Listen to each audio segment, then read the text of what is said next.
Hello everyone, welcome back to my channel. तो हम यहाँ पे देखने वाले हैं आज के नोट्स में हमें क्या क्या मेंशन करना है। तो पहला हमारा साइंस एंड टेक से रिलेटेड है, अग्नि 5 से रिलेटेड। तो अग्नि 5 एक आपको याद रखना है बैलिस्टिक मिसाइल है, ठीक है। तो क्रूज़ और बैलिस्टिक मिसाइल में डिफरेंस क्या है यहाँ जान लेते हैं। तो क्रूज़ मिसाइल जो होता है वो सीधे जाती है, जैसे इसका एग्जांपल है ब्रह्मोस। और अग्नि मिसाइल का मैंने आपको बताया है इस फॉर्म में जाता है, ठीक है। और इसको बैलिस्टिक मिसाइल कहते हैं अग्नि का। तो यहाँ पे हम जानेंगे अग्नि 5 के बारे में। तो ये एक्ट करेगा as a deterrence against China, और इसकी स्ट्राइकिंग रेंज जो है वो ऑलमोस्ट एंटायर एशिया है, इंक्लूड करता है northern most part of China and region जो है यूरोप में। एम क्या है? Boosting India's nuclear deterrence against China. और इसमें याद रखना है कि चाइना की एक मिसाइल है डोंगफेंग 41, जिसकी रेंज 12,000 to 15,000 किलोमीटर है, जो कि इससे भी ज़्यादा है, ठीक है। तो एक चीज़ मैंने और भी बोली थी कि अगर एनालिसिस में कुछ भी छूट जाएगा तो हम यहाँ पे कवर कर लेंगे, तो अगर वहाँ पे कुछ छूटा होगा तो यहाँ पे हम सारा देख लेंगे। फिर हमारा इन्वायरमेंट से एक रिलेटेड आया है, वर्ल्ड बैंक की रिपोर्ट आई है एयर पोल्यूशन को लेके, वो देखेंगे। करंटली 60% साउथ एशियन जो है वो एक्सपोज्ड हैं एवरेज 35 ग्राम पर क्यूबिक मीटर, ठीक है। कितना पर्टिकुलेट मैटर जो है 2.5 एनुअली उसके, ठीक है। तो यहाँ पे ये है कि इंडो गैंगेटिक प्लेन की बात की जा रही है, वहाँ पे भी कुछ डेटा दिया हुआ है।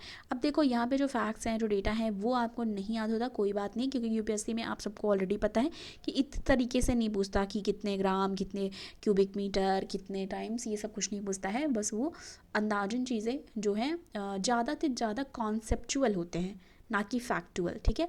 फैक्चुअल नहीं होते, कॉन्सेप्चुअल होते हैं, कॉन्सेप्ट पे ज़्यादा फोकस करते हैं। तो ये जो रिकमेंडेशंस हैं वो WHO के द्वारा दी गई है, वर्ल्ड हेल्थ ऑर्गेनाइजेशन के द्वारा, ऐसा वर्ल्ड बैंक रिपोर्ट में मेंशन है। 6 मेजर एयर शेड इन साउथ एशिया, कौन कौन से? जहाँ पे air quality is one affected other, जहाँ पे एयर क्वालिटीज़ क्या हैं, अफेक्टेड हो रही हैं, देखेंगे। इसमें है वेस्ट सेंट्रल, जो वेस्ट और सेंट्रल इंडो गैंगेटिक प्लेन है, ठीक है। जहाँ पे है पंजाब जो कि पाकिस्तान एरिया में है, पंजाब जो कि इंडिया में है उसकी भी बात हो रही है, हरियाणा, राजस्थान, चंडीगढ़, दिल्ली, ठीक है। सेंट्रल और eastern Indo Gangetic plain, Bihar, West Bengal, Jharkhand, Uttar Pradesh, सारी बातें यहाँ पे, मतलब इतने एरियाज़ हैं जो अफेक्टेड हैं। नेक्स्ट IR से रिलेटेड है, इंडो पैसिफिक से रिलेटेड। तो चाइना ने क्या बोला है इंडो पैसिफिक को लेके, वो देखेंगे। चाइना ने बोला no such concept of Indo Pacific, कि ऐसा कोई कॉन्सेप्ट नहीं था इंडो पैसिफिक का। It was created by US, ये यूएस के द्वारा क्रिएट किया गया है, एक ब्लॉक पॉलिटिक्स है, चाइना ने ये चीज़ बोली है। अब ये देखो कुछ चीज़ें यहाँ पे आई हैं, जैसे 5I के बारे में बात की गई। तो हमने क्वाड के बारे में ऑलरेडी पढ़ रखा है, पर अभी यहाँ पे आज हम 5I और ऑकस के बारे में पढ़ने वाले हैं। 5I क्या है? ये एक इंटेलिजेंस अलायंस है। तो अगर ये क्वेश्चन आए तो हमें पता होना चाहिए कि 5I, ठीक है, एक इंटेलिजेंस अलायंस है। ये इसमें कौन कौन है? ऑस्ट्रेलिया है, न्यूजीलैंड है, कनाडा है, यूएस एंड यूके है, ठीक है। और ऑकस जो है वो ऑस्ट्रेलिया, यूके और यूएस के डिफेंस पैक्ट है। तो ये चीज़ें यहाँ पे याद रखनी है। अब इंडिया का व्यू क्या है ये देखेंगे।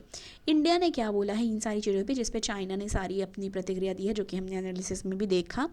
तो इस पे इंडिया का व्यू क्या है? इंडिया ने बोला है इंडिया स्ट्रांगली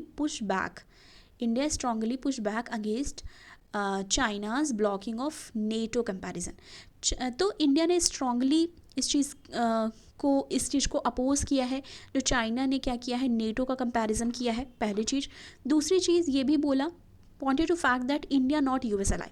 उसने बोला इस चीज़ को आपको इस नोट करने की ज़रूरत है कि इंडिया यूएस का अलाई नहीं है, ठीक है।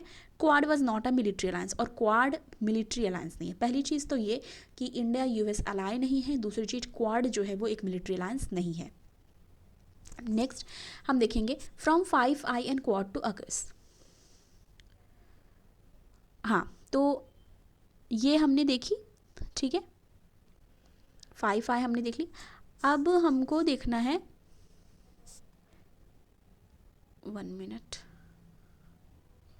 हाँ, अब यहाँ पे हमें ये देखना है, ये IR और इंटरनेशनल ऑर्गेनाइजेशन से रिलेटेड है, इसमें आया है। तो UN वुमेन राइट के बारे में, तो जो चीज़ें हम वहाँ पे अगर नहीं कवर करे होंगे तो भी यहाँ पे देखेंगे। तो UN वुमेन राइट्स क्या है? एक यूएन एंटिटी है, ठीक है, जो gender equality, empowerment of women, इन सारी चीज़ों को लेके बात करता है। SDG गोल, ठीक है, work globally to make vision of SDG reality for women and girls, ठीक है, उनके लिए बात करता है। Stand behind women equal participation aspect of life, की वुमेन के इक्वल पार्टिसिपेशन की बात करता है। 4 यहाँ पे स्ट्रैटेजिक प्रायोरिटीज़ हैं यूएन वुमेन राइट्स के, ये देखेंगे। इसमें है women lead participate in the benefit equally from governance system, कि इक्वली वो लीड करे, पार्टिसिपेट करे, उनको बेनिफिट्स भी पहुँचे। वुमेन हैव इनकम सिक्योरिटी, उनको इनकम सिक्योरिटी होनी चाहिए, डिसेंट वर्क उनको मिले, और इकोनॉमिक ऑटोनॉमी भी वुमेन्स के पास होनी चाहिए। All women and girl live a life free from all form of violence, कि किसी भी तरीके का उनके साथ वायलेंस ना हो, वायलेंस फ्री हो, ये चीज़ें इंश्योर करनी है। Women and girl contribute to and have greater influence in building sustainable peace and resilience, कि अगर सस्टेनेबल पीस और रेजिलियंस पाना है तो वुमेन और गर्ल का जो कंट्रीब्यूशन है और उनका to have an greater influence in building, तो इन पे इनका इन्फ्लुएंस होना चाहिए बिल्ड करने के लिए सस्टेनेबल पीस एंड रेजिलियंस, और उनका कंट्रीब्यूशन भी बहुत ज़्यादा इंपॉर्टेंट है। Benefits equally from prevention of nature of disaster and conflict and humanitarian action, तो ये सारी चीज़ें भी दी गई हैं, ठीक है। तो ये हम ऑलरेडी डिस्कस कर चुके हैं, तो बस ये था हमारा आज का नोट्स, ठीक है। तो थैंक यू।